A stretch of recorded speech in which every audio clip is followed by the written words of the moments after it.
Welcome to this edition of Indago ResearchCast, where we highlight findings from our Indago supply chain research community.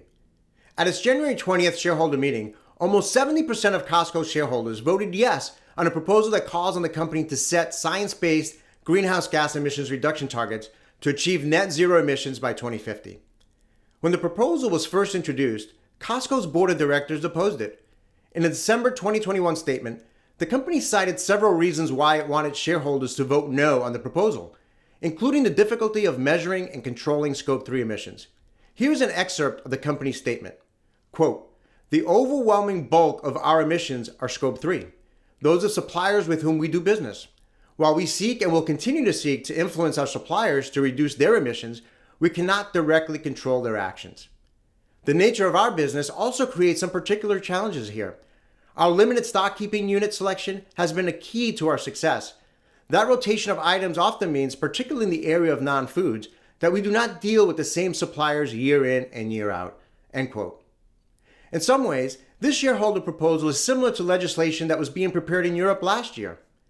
As reported in a June 2021 article in the Wall Street Journal by Matthew Dalton, quote, "Europe is preparing legislation that would jolt the rules of international trade by taxing imported goods based on the greenhouse gases emitted to make them.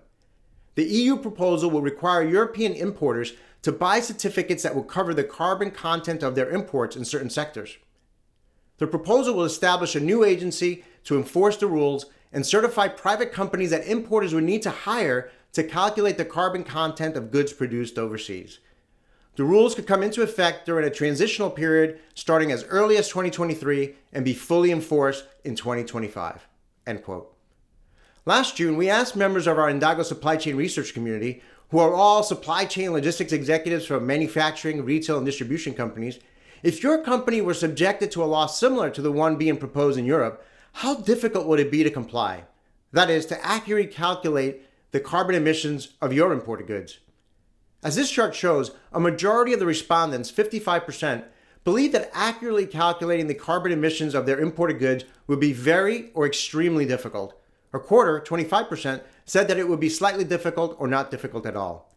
Our Indago members had many different viewpoints on this topic. Here are a couple examples. Yes, measuring the carbon emissions of goods will become standard practice. We started this journey quite a few years ago. Customers require companies to do the right thing. We all need to do our part. In contrast, another member said, "In the white towers of government bodies, this makes complete sense and is viewed as a rational step by lawmakers who live there. In the real world, where suppliers are constantly changing and carbon emissions data is scant, this makes absolutely no sense and is impractical in every way." Where do you stand on this topic?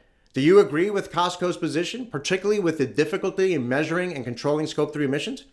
Post a comment and let us know. We also asked our Indago members, what are the main challenges in calculating the carbon emissions of your imported goods? For insights on that question, please download the Indago report.